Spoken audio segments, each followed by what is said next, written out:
I am waiting for joining some people.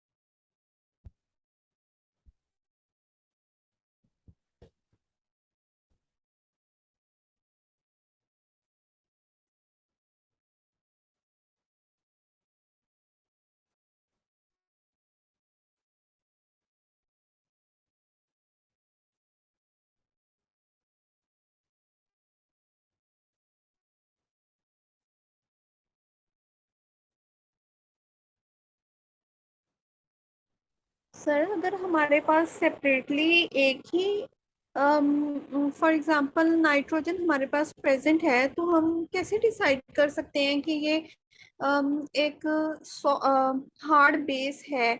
हालांकि अगर हम इसे नेक्स्ट वाला देखें तो ऑक्सीजन है और ऑक्सीजन -2। इसके अकॉर्डिंगली हम मतलब किसी रेफरेंस को देके नहीं बताएंगे कि ये सॉफ्ट बेस है या हार्ड बेस है। ये रेफरेंस हम इनका यही सेपरेट। है, मैं आपको बताता हूँ। जो कि इजीली पोलराइजेबल हो, वो आ जाएंगे सॉफ्ट की तरफ, जिनका साइज बड़ा है। अब साइज कहाँ पे है? बॉर्डर लाइन, जैसा कि वो टेबल दिया हुआ है ना, कि कौन कौन से हैं। अगर मैं एसर्स की बात करता हूँ, कौन से हार्ड एसर्स हैं। सारे अल्कली मेटल्स के जो केटाइंस हैं वो क्या हैं जी, जो है वो हार्ड एसर्स हैं। क्यों? कि उनका साइज जो है बाकी मेटल आयंस की निस्बत क्या है, कम है। और नीचे वाले छोड़ दें जो बहुत सीजियम और फ्रांसियम वगैरह हैं, तो सोडियम, पोटेशियम, रुबिडियम वगैरह। तो अब इनका कंपैरिजन हम कर रहे हैं ट्रांजिशन मेटल्स के साथ, जिनका एटॉमिक नंबर इनसे भी ज्यादा है। उनको हमने सॉफ्ट में लेके जा रहे हैं। तो इनकी बस साइज की बुनियाद पर है कि इसके लिए रेफरेंस नहीं है कोई। सिर्फ उसने ब्रॉड एक स्पेक्ट्रम में इनको कैटेगराइज किया है कि वो तमाम, अगर बेस की बात करते हैं तो तमाम तमाम स्मॉल साइज जो है, जिनकी इलेक्ट्रोनेगेटिविटी का बहुत ज़्यादा है, वो आ जाएंगे हार्ड में। जिनकी इलेक्ट्रोनेगेटिविटी कम है वो आ जाएंगे सॉफ्ट में। आप ये समझिए कि जो पहली सीरीज है, फर्स्ट पीरियड, सेकंड पीरियड के सारे नेगेटिव आयंस, थर्ड पीरियड के सारे नेगेटिव आयंस वो किस में आ जाएंगे? जो है वो हार्ड बेसिस में आ जाएंगे। उसके बाद सल्फर की बात कर लें, फास्फोरस की बात कर लें, ये आ जाएंगे सॉफ्ट एसेस में, क्योंकि इनकी पोलराइजेबिलिटी ज्यादा, इलेक्ट्रॉनिक क्लाउड ज्यादा फैला हुआ। रेफरेंसेस के लिए कुछ नहीं है, बस ये जो है वो ब्रॉड क्लासिफिकेशन है। Okay sir. अकेला है ना नाइट्रोजन, तो आपने डिसाइड कर देना है कि ये किस कैटेगरी में आता है। स्मॉल, मोर इलेक्ट्रोनेगेटिव है, स्मॉल साइज है, तो ये हार्ड बेस होगा। बनाता है एनाइन है। जितने भी एनाइंस बनाएंगे वो बेसिस की कैटेगरी में आएंगे, जितने केटाइंस बनाएंगे वो एसिड्स की कैटेगरी में आएंगे। ठीक है, एक बात ये हो गई। तो उसके बाद आपने डिसाइड करना है साइज को देखना है, बस याद रखने के लिए कि जो स्मॉल साइज होंगे, वो हार्ड होंगे। जो लार्ज साइज होंगे, इजीली पोलराइजेबल होंगे, वो सॉफ्ट होंगे। समरी इसकी यही है। बाकी एग्जांपल्स आप उसमें देखें टेबल में, इसको याद रखें थोड़ा सा। अच्छा, उसके बाद हम क्या बात कर रहे थे? एप्लीकेशंस हैं बहुत सारी, कि इनसे क्या क्या इंफॉर्मेशन मिल सकती है।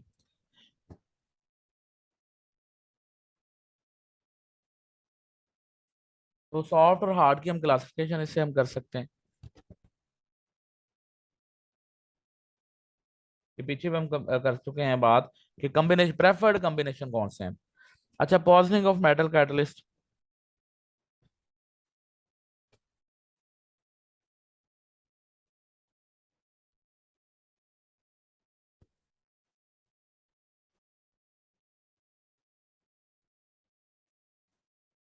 अच्छा, अब पॉइजनिंग कैटलिस्ट क्या है जी आमतौर पर? अ, हाँ जी, कैटलिस्ट आमतौर पर जो होते हैं वो हैवी मेटल्स होती हैं, जिनका साइज बड़ा है। तो इस वाले से आप मुझे बताएं, ये सॉफ्ट है या हार्ड है? ये हार्ड एसर्स हैं। ये क्या है जी? हार्ड एसर्स। तो इनके साथ अगर कोई सॉल्ट एसर या बेस इनके साथ मिलता है तो इसको पॉइजन कर देता है, इनकी एक्टिविटी को कम कर देता है। जैसा कि कार्बन मोनोऑक्साइड जो है, निकल प्लेटिनम मोलिब्डेनम वगैरह की एक्टिविटी को कम कर देते हैं। तो ये भी हम इससे अंदाजा लगा सकते हैं कि पॉइजनिंग कौन से एलिमेंट या कंपाउंड जो है इसके लिए पॉइजनड होंगे। Occurrence of the ores and minerals, तो मिनरल्स में भी, इसमें भी वही बात है कि जो सॉफ्ट हार्ड एसिड्स हैं जैसे मैग्नीशियम, कैल्शियम, मैंगनीज, एल्यूमिनियम, ये सारे के सारे ये मोस्टली इनके ऑक्साइड्स की सूरत में पाए जाते हैं। क्योंकि ये जो है वो नेचर से अखज़ करता कानून है कि छोटे साइज वाले आपस में मिलेंगे, हार्ड एसिड्स और हार्ड बेसिस आपस में मिलेंगे। लेकिन जो कॉपर हैं, जो कि हम सॉफ्ट एसिड्स में जिनको लेके जा रहे हैं, इनके सल्फाइड्स मिलेंगे ज़्यादा। ठीक है, यानी कि ये कॉम्बिनेशन बनाएंगे सॉफ्ट बेसिस के साथ। सिल्वर के सल्फाइड्स मिलेंगे, पैडियम के सल्फाइड्स। ठीक है, ये के अकरेंस भी इस बुनियाद पर हम इसका अंदाजा लगा सकते हैं। अच्छा, ये आगे बहुत इंपॉर्टेंट चीज़ है, ये शैब कॉन्सेप्ट या soft hard acid base concept complete हो चुका है। अगला जो हमारा स्पेशल एम्फसिस है वो है the strength, relative strength of acids and bases. यहाँ पे डिफरेंट फैक्टर्स को हमने यहाँ पे करना है, डिस्कस करना है कि किन फैक्टर्स की बुनियाद पर कौन सा एसिड स्ट्रॉन्ग या वीक हो सकता है। सबसे पहले तो हम ये देखते हैं कि कौन एसिड स्ट्रॉन्ग एसिड की स्ट्रेंथ को कैसे हम डिसाइड करते हैं। हर वो एसिड जो कि आयनाइज हो जाता है वो हाइड्रोजन आयन प्रोवाइड करता है, वो एसिड है। तो आयनाइजेशन की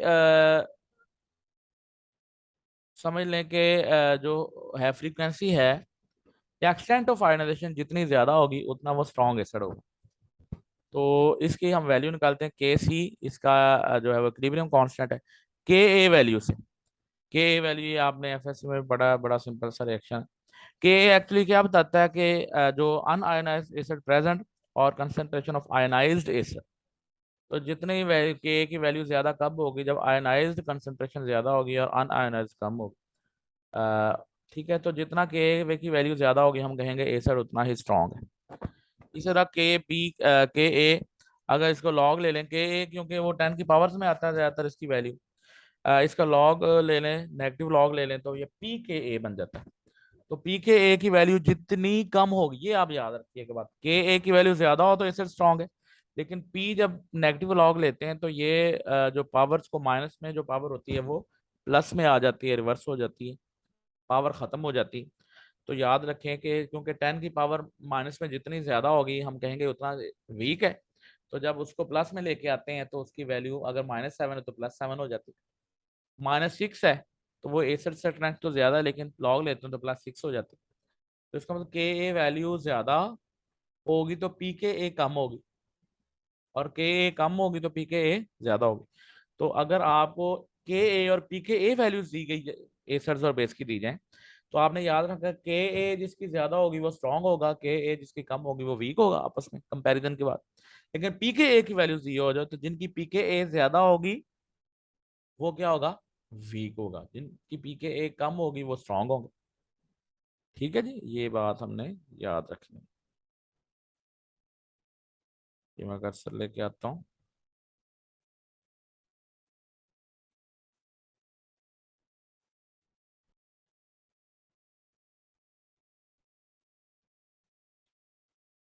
ये कुछ उसने बताई हुई हैं, ये देखें जी, पर क्लोरिक एसिड के बारे में। अच्छा, पर क्लोरिक एसिड जितने हम एसिड्स यूज करते हैं उनमें सबसे ज्यादा स्ट्रॉन्ग है।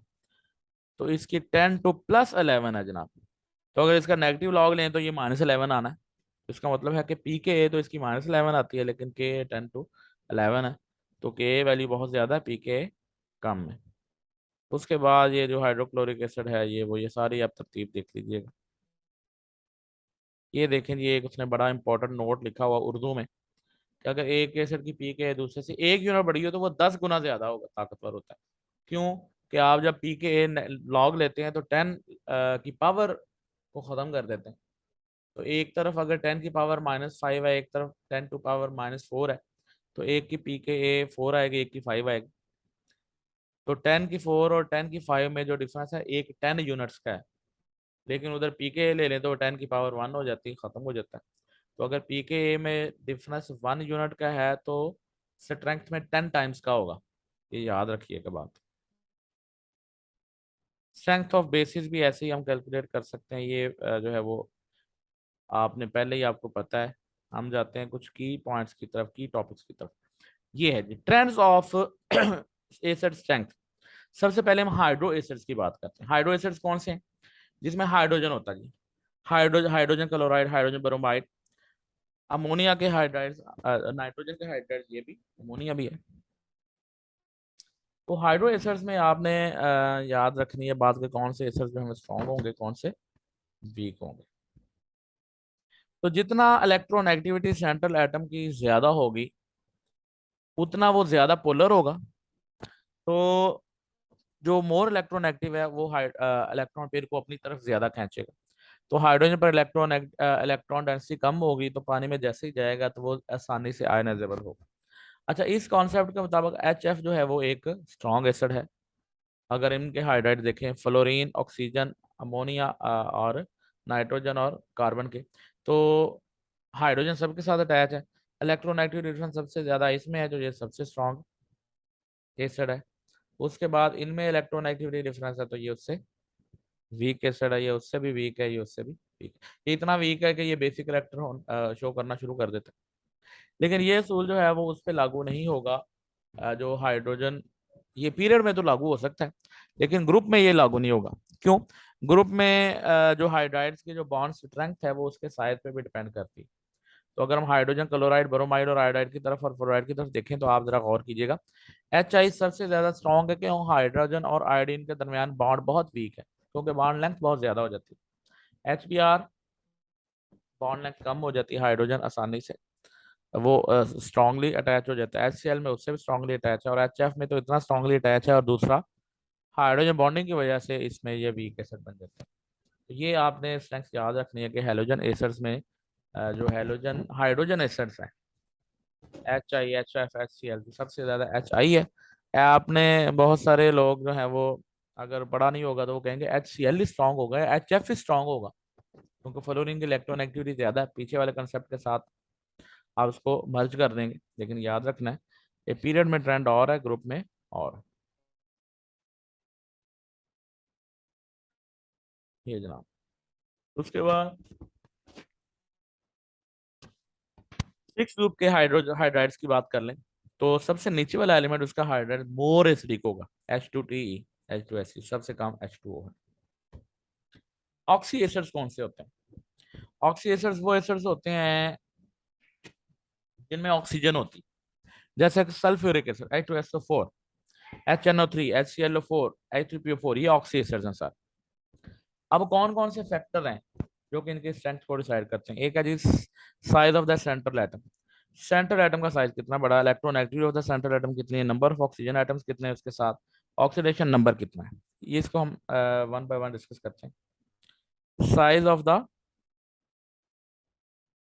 And electronegativity of central atom.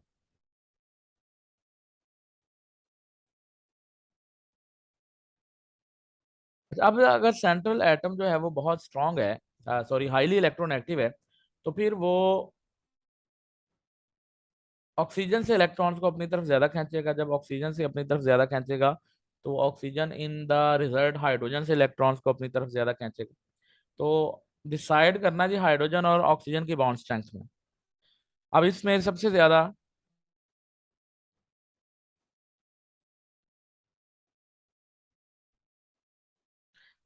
Strong acid जो है वो HClO4 है, क्योंकि क्लोरीन की इलेक्ट्रोनेगेटिविटी सबसे ज्यादा है। तो आपने सेंट्रल एटम की इलेक्ट्रोनेगेटिविटी जितनी ज्यादा होगी उतना ही वो एसिड स्ट्रॉन्ग होगा, क्योंकि हाइड्रोजन उतना लूजली बॉन्डेड होगा। HClO, अच्छा आप जो से भी एसिड हो ये जो क्लोरीन के हैं, जो तीन किस्म के एसिड हैं, HClO, इसको हाइपो क्लोरस एसिड कहते हैं। HClO2 है, HClO4 को पर क्लोरिक एसिड कहते हैं, HClO3 है। ठीक है, तो HClO की बात, हाइपोक्लोरस एसिड जो है सबसे ज्यादा स्ट्रॉन्ग है, ब्रोमीन की इलेक्ट्रोनेगेटिविटी कम है, वो उससे वीक और सबसे कम हाइड्रो आयोडिक एसिड है। Affect number of oxygen atom, हाँ। अब चार किस्म के जनाब ये आ गए आपके पास एसिड। तो अगर आप सेम एटम के ऑक्सी एसिड्स की बात कर रहे हैं तो जिनमें ऑक्सीजन सबसे ज्यादा होंगे उसकी एसिडिक स्ट्रेंथ सबसे ज्यादा होगी। HClO4 की सबसे ज्यादा, HClO3 की उससे कम, HClO2 की उससे कम, HCl। अब उसकी वजह क्या है? एक बात याद रखें कि strength of acid is related to the stability of the anion. Anion क्या होता है कि जब भी एसिड जो है वो आयनाइज होता है तो उसका हाइड्रोजन आयन या कोई कैटायन सेपरेट हो जाएगा, उससे बनने वाला एनाइन जो होगा, अगर वो ज्यादा स्टेबल है तो वो उससे रिकम्बाइन नहीं होगा, अगर कम स्टेबल है तो उससे रिकम्बाइन हो जाएगा। तो जितने ज्यादा स्टेबल होगा कोई भी एनायन किसी एसिड से बनने वाला, उतना ही वो ज्यादा स्ट्रॉन्ग एसिड होगा। अब इसमें इसकी बात बहुत वाजी हो जाती कि चार ऑक्सीजन है तो इसके जनाब चार रेजोनेंस स्ट्रक्चर बन सकते हैं। कि आप ये ऐसे समझ लें कि ये सिंगल बॉन्ड है, ये डबल है। ये भी हो सकता है ये सिंगल हो बाकी डबल हो, ये भी हो सकता है ये सिंगल हो बाकी डबल हो, ये भी हो सकता है ये सिंगल हो बाकी डबल हो।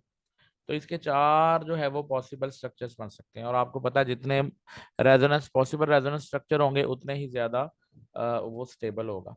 तो ये जो HClO है, सिंपल ClOH, ये या HClO एनाइन है वो लेस स्टेबल है, इसलिए। तो ये भी आप याद रखें, जितने ऑक्सीजन एटम ज्यादा होंगे उसकी वजह आगे वही है जो आगे हम डिस्कस करने लगे। तो इसमें चार तीन और दो ऑक्सीजन है वो ज्यादा स्ट्रांग होगा, इसमें सबसे ज्यादा स्ट्रांग होगा।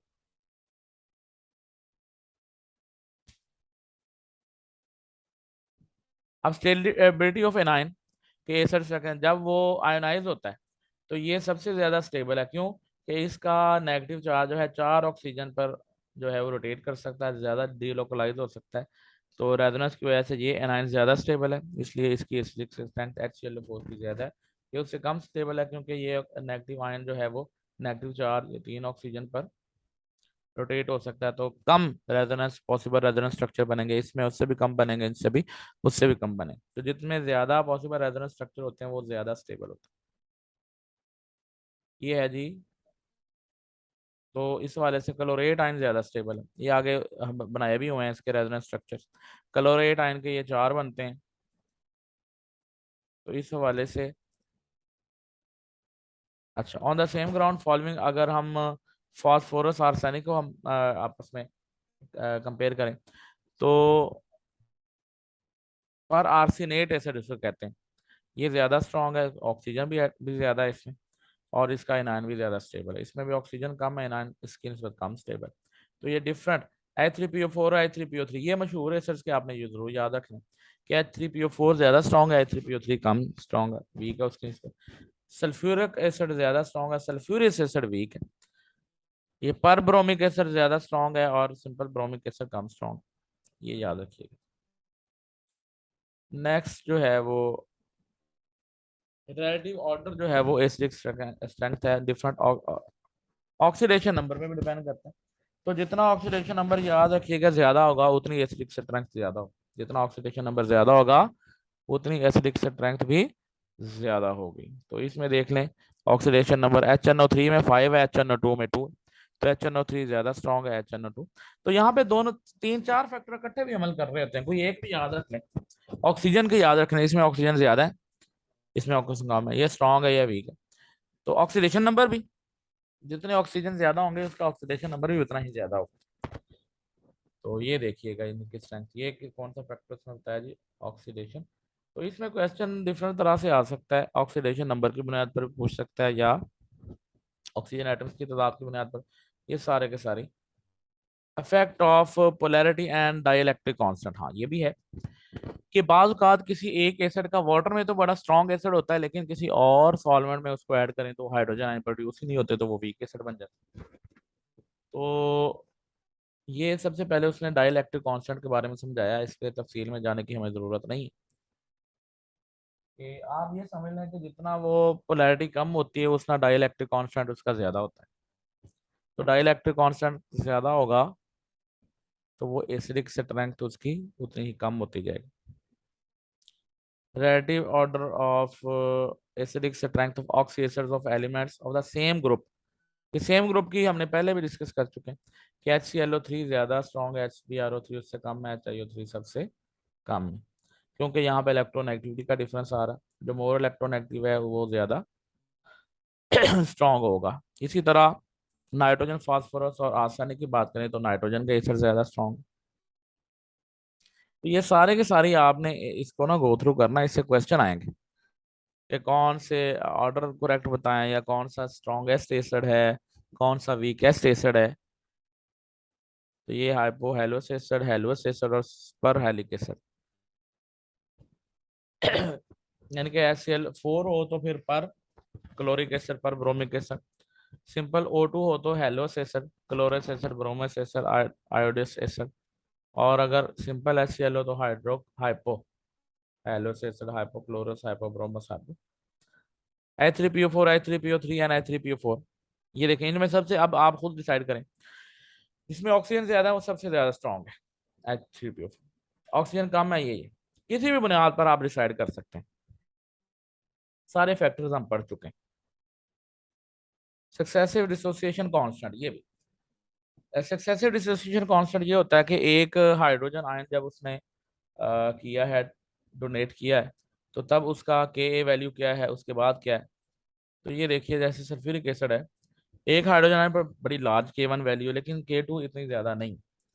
तो इसका मतलब है कि जब HSO4 बन जाता है तो ये इतना स्ट्रॉन्ग एसिड नहीं है। H2SO4 एक स्ट्रॉन्ग एसिड है। ऑक्सालिक एसिड की भी ऐसे ही। तो हमेशा जो सेकंड आयनाइजेशन होती है वो क्या होती है, वीक होती है, वो क्या होती है, मुश्किल होती है। उसकी वजह यही है कि जब एक हाइड्रोजन लूज हो जाता है तो अगला हाइड्रोजन जो है वो उसके साथ ज्यादा मजबूती से अटैच हो जाता है, उसको एटम जो है वो ज्यादा मजबूती से अट्रैक्ट करते हैं। अच्छा, लेवलिंग इफेक्ट क्या होता है? अच्छा, एक खास कंसंट्रेशन पर जो 3-4 स्ट्रॉन्ग एसिड्स हैं, वो उनका जो के वैल्यू वो बराबर होती है, या आप समझ लें कि वो कंप्लीटली आयनाइज हो जाते हैं। इसको लेवलिंग इफेक्ट कहते हैं। और लेवलिंग इफेक्ट जो है डिफरेंट जो है वो सॉल्वेंट्स में डिफरेंट होता है। जैसा कि acid base change their strength by changing the solvent. Solvent change कर दे तो इसकी एसिड और बेस स्ट्रेंथ चेंज हो जाती है। नॉन ओकेस सॉल्वेंट में अमोनिया या अमाइड्स हैं, या हाइड्रोजीन है, तो ये गुड प्रोटॉन एक्सेप्टर हैं, तो एसिड को आयनाइज होने में मदद देते हैं। तो जो ऐसे होंगे जो गुड एक्सेप्टर होंगे, वो एसिड अगर उनमें जाएंगे तो वो ज्यादा स्ट्रॉन्ग एसिड होंगे। और इनको बेसिक सॉल्वेंट्स कहते हैं, जो हाइड्रोजन आयंस को आसानी से एक्सेप्ट कर लेते हैं।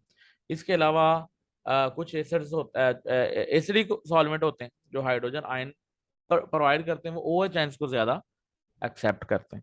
ठीक है। तो वाटर जो है वो दोनों सूरतों में ही जो है वो एसिड को भी अच्छे से डिजोल्व कर लेता है और बेसिस को भी अच्छे से डिजोल्व कर लेते हैं, जो एक न्यूट्रल है। तो तमाम एसिड्स जो हैं वो, मेजर एसिड्स की पानी में जो स्ट्रेंथ है वो इक्वल होती। तो इसको हम क्या कहते हैं, उसका लेवलिंग इफेक्ट कहते हैं। ये है जी। Solvent should be select that ionise the strong acid and base different. अगर अब आप अगर वाटर में HCl लो, HNO3 हो, सल्फ्यूरिक एसिड हो, परक्लोरिक एसिड हो, इसमें सबकी स्ट्रेंथ इक्वल है। क्यों?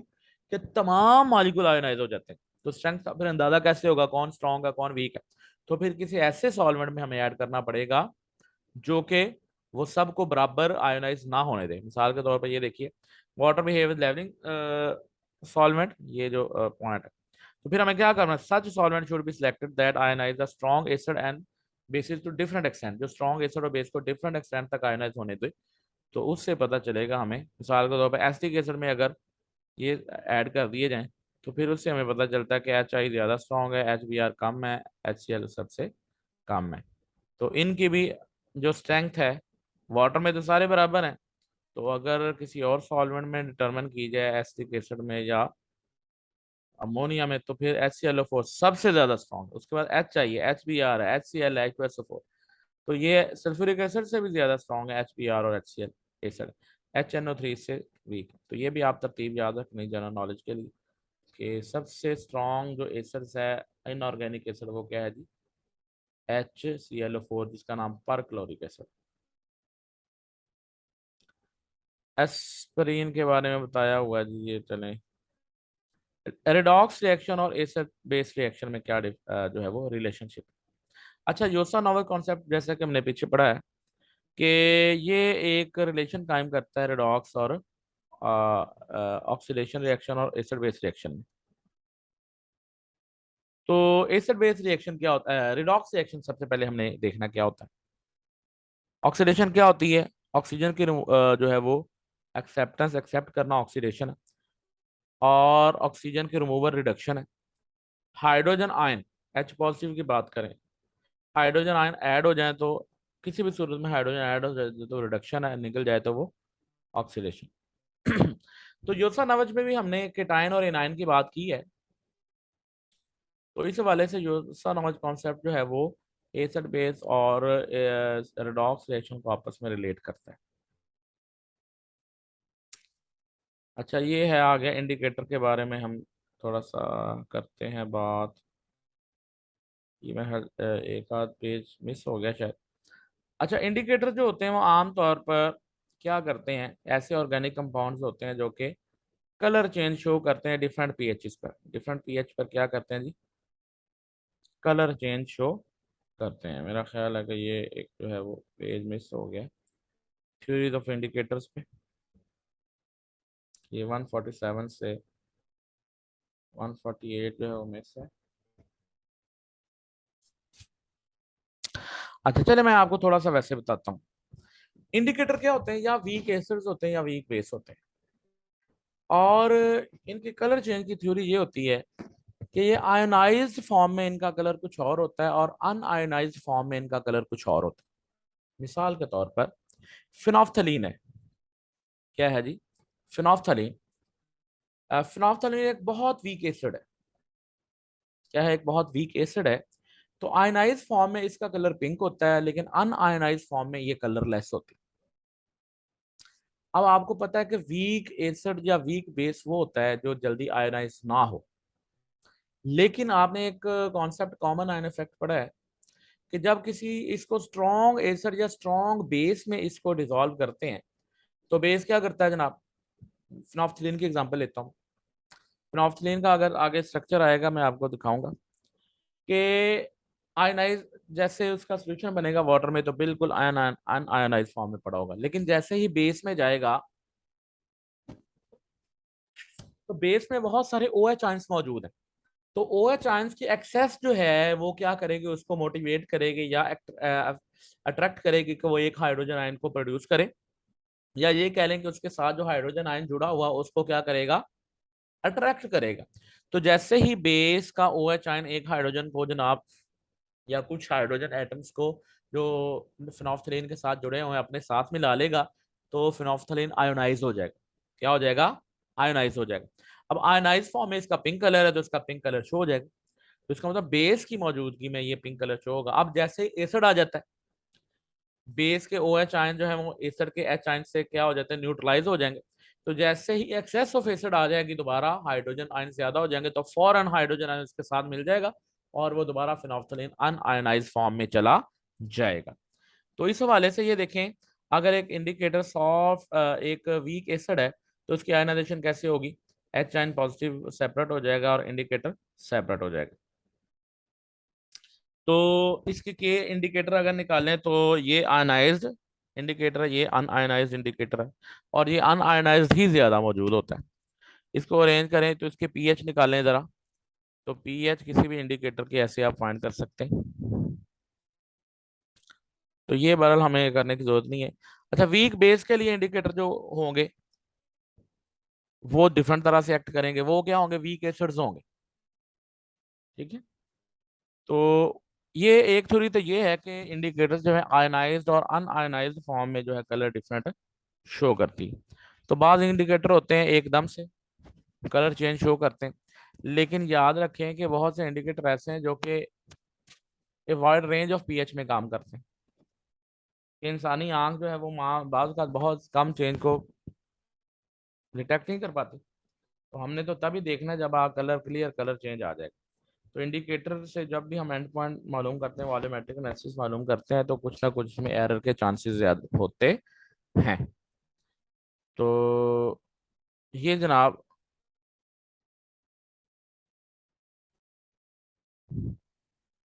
तो इंडिकेटर की जो रेंज होती है +-1 होती है कि जितनी उसकी पीके है उससे प्लस ज्यादा भी थोड़ा सा उस पर वो कलर चेंज दे सकता है, उस पर कम पे भी कलर चेंज दे सकता है। अच्छा, अच्छा, ये यूनिवर्सल इंडिकेटर क्या होता है जी। ये डिफरेंट इंडिकेटर्स का जो है, एक फिनोल्फथलीन की एग्जांपल दी मैंने, मिथाइल ऑरेंज होता है, मिथाइल रेड होता है, मिथाइलिन ब्लू होता है। तो ये मुख्तलिफ इंडिकेटर्स का जो है वो क्या होता है जी, मिक्सचर होता है, जिसमें डिफरेंट जो है वो लार्ज रेंज ऑफ पीएच को कवर किया जाता है। तो थोड़ा सी पीएच चेंज हो तो कलर इंडिकेटर कोई काम कर देता है, फिर मजीद चेंज होगा तो दूसरा इंडिकेटर काम करेगा, वो कलर चेंज होगा। तो डिफरेंट कलर्स हमारे पास पीएच इंडिकेटर के साथ, इसको पीएच सोल्यूशन भी कहते हैं। तो आप कलर चेंज से अंदाजा लगा सकते हैं कि पीएच किसी सोल्यूशन की कितनी है। तो ये तो कुछ दिए हुए हैं जनाब, 10 होगा तो ब्लू है, ग्रीन होगा तो 8 है, येलो है ये। अब स्टार थ्योरी ऑफ इंडिकेटर, ये वही जो मैं आपको बात कर रहा था कि थ्योरी हमने पढ़नी है कि एक इंडिकेटर क्या है कि ऑर्गेनिक वीक एसिड या वीक बेस हो सकता है। अब ये वर्किंग फिनोल्फ्थालीन की, जैसे मैं आपको बताया, ये फिनोल्फ्थालीन का स्ट्रक्चर है जनाब। ये दो दो एच है, ये आयनाइजेबल है, ठीक है। तो जब ये वाटर में इसका सोल्यूशन या किसी भी आमतौर पर वाटर में तो नहीं बनता फिनोल्फ्थालीन का, ये बनता है अल्कोहल में। तो ये कुछ हद तक बहुत कम आयनाइज होता है, तो तब हमें पिंक कलर नजर नहीं आता, आयनाइज फॉर्म में इसका पिंक कलर है।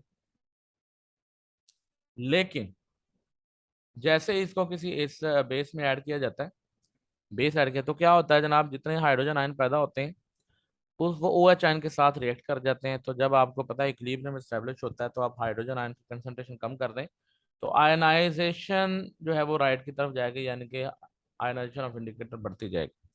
आयनाइजेशन बढ़ेगी तो आयनाइज्ड फॉर्म जो है वो बढ़ेगी, तो वो कलर अपना शो कर दे। तो इस तरह से वीक बेस जो लाइक अमोनियम हाइड्रोक्साइड जो है वो इससे नहीं होते। क्यों? कि वीक बेस ने तो पहले ही कम हाइड्रोजन ओ एच आयंस पैदा करने हैं। वीक बेस ने कम ओ एच आयंस पैदा करने हैं।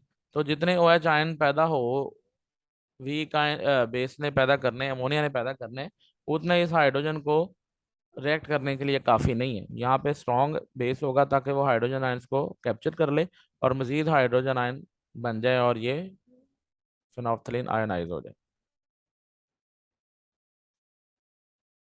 ठीक है जी। अब मिथाइल ऑरेंज की भी ऐसे ही है बिल्कुल। यहाँ पे इसको जो है वो, अगर यहाँ पे फर्ज करते हैं वाटर में जैसे इसको डिजोल्व करते हैं तो ये आयन जो है वो हाइड्रोजन के साथ मिल जाता है, सोडियम सेपरेट हो जाएगा। तो आप इसको ऐसे समझें, MeOH, ये सारे को मिथाइल समझ लो। तो यहाँ पे हाइड्रोजन आयन मौजूद है। तो ये येलो कलर का वैसे होता है, आयनाइज फॉर्म में ये रेड का होगा, OH का कोई कलर नहीं होता। अब जैसे ये वीक बेस के लिए होता है, ये किसके लिए जी? वीक। तो जब जैसे ही एसिड इसके साथ आएगा तो ये मिथाइल जो है वो इसके साथ रिएक्ट कर जाएगा। अब जब इसकी कंसंट्रेशन कम होगी तो पीछे से आयनाइजेशन का प्रोसेस बढ़ेगा, तो ये आयनाइज हो जाएगा, तो आपके पास क्या आ जाएगा, इसका कलर आपको नजर आना शुरू हो जाएगा। तो ये आपने याद रखना है, ये प्रैक्टिकल पॉइंट ऑफ व्यू से भी, कि स्ट्रॉन्ग बेस के लिए फिनोफ्थलीन और वीक बेस के लिए मीथाइल ऑरेंज। तो अच्छा, क्यूनोनाइड थ्योरी क्या है? क्यूनोनाइड थ्योरी ये है कि इसकी दो फॉर्म्स होती हैं किसी भी इंडिकेटर की, एक क्यूनोनाइड फॉर्म है, एक बेंजोनाइड फॉर्म। अच्छा, क्यूनोनाइड ये होता है कि जो ये जो कार्बन है ना, ये डबल बॉन्ड के जरिए ऑक्सीजन से जुड़ जाते हैं, इसको क्यूनोन फॉर्म कहते हैं, क्यूनोनाइड। तो क्यूनोनाइड फॉर्म में इसका कलर कुछ और होता है, लेकिन बेंजोनाइड फॉर्म में इसका कलर कुछ और होता है। तो जैसे पीएच चेंज होती है तो बेंजोनाइड फॉर्म से वो क्यूनोनाइड में चेंज हो जाते हैं, इसलिए वो कलर भी चेंज शो कर देता है। ये देखिएगा जैसे, तो ये इसकी बेंजोनाइड फॉर्म है। और ये देखेंगे, एच आयंस अगर ज्यादा हो जाएंगे तो ये आपस में एक दूसरे में चेंज हो सकती है। तो किस कंडीशन में किस में होगी इसका कलर डिफरेंट होगा, इसका कलर कुछ और है, इसका कलर कुछ और है। तो ये डिपेंड करता है कि आपकी पीएच क्या है।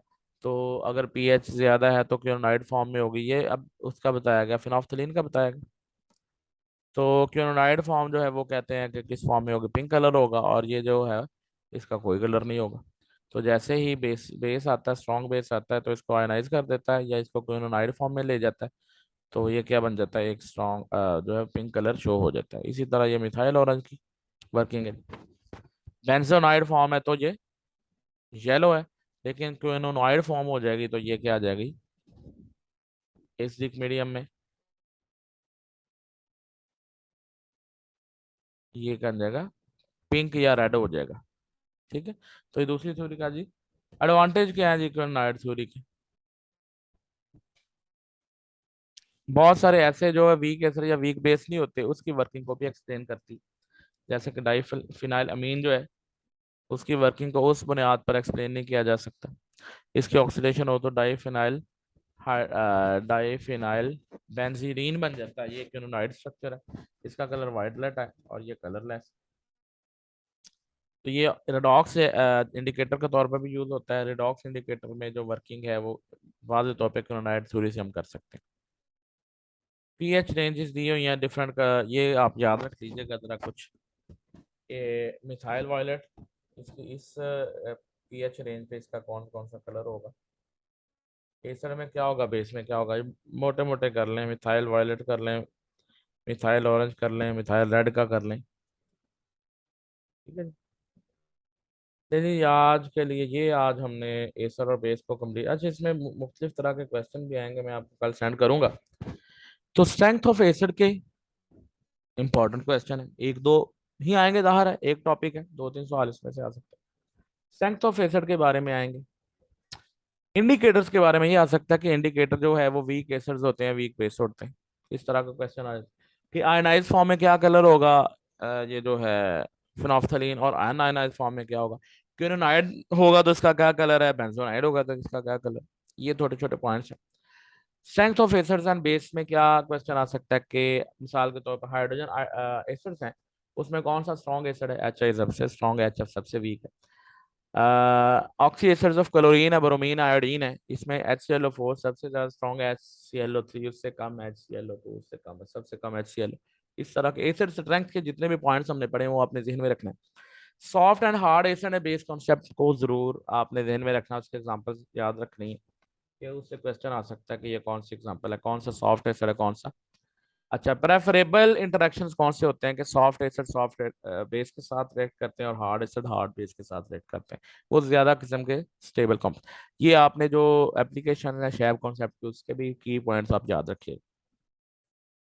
तो आज के लिए आज इतना ही है। कोई क्वेश्चन है तो आप पूछ सकते हैं, मैसेज में भी पूछ सकते हैं, अभी भी डिस्कशन में ले सकते हैं। सर, जो हमने एसिड और कॉन्जुगेट बेस वाला कॉन्सेप्ट पढ़ा है सर, अगर हम्म हमारे पास H2PO4 नेगेटिव है तो हम्म उसकी कॉन्जुगेट बेस बनेगी HPO4 नेगेटिव। तो हम कह सकते हैं कि HPO4 नेगेटिव जो कॉन्जुगेट बेस है उसका एसिड H2PO4 नेगेटिव है। बिल्कुल ऐसा ही है, क्योंकि हमने देखना ओ, कि स्टार्ट कहाँ से रिएक्शन हुआ है। कोई भी जिसके साथ हाइड्रोजन आयन मौजूद होगा वो हाइड्रोजन आयन प्रोड्यूस कर सकता है, वो एज ए एसिड ही एक्ट करेगा। सल्फ्यूरिक एसिड की एग्जांपल ले लें, तो H2SO4 है कि जब एक हाइड्रोजन आयन आयनाइज हो जाता है तो HSO4 बन जाता है। तो HSO4 में भी एसिडिक करेक्टर मौजूद है, क्योंकि अभी भी एक प्रोटॉन जो है वो लूज कर सकता है। तो आप समझे H2SO4 का कॉन्जुगेट बेस क्या है, HSO4 भी है, और H2SO4 ट्वाइस भी, HSO4 -2 भी है। तो ये डिपेंड करता है कि ये कम्प्लीटली आयोनाइज हुआ या पार्शली आयोनाइज हो चुका है। ठीक है यस सर, थैंक यू। जी। जी, और कोई क्वेश्चन इस बारे में? इसका मैं लिंक सेंड कर दूंगा आज के लेक्चर की, दोनों वीडियोस का, ये आपको मिल जाएगा। इसको आप स्टडी कीजिए। कल हमने एनालिसिस पे बात करनी है, quantitative qualitative analysis and short analysis, तो उसको भी देखिएगा। उसमें जो कॉन्सेप्चुअल बातें हैं ना प्रैक्टिकल के अलावा, वो भी डिस्कस करेंगे। चलें फिर, मानिल्लाह मीटिंग का टाइम ख़त्म हो गया, तो इसको पढ़ें, दिल लगा के मेहनत करें, अल्लाह ताला आपका हामी और नासिर हो।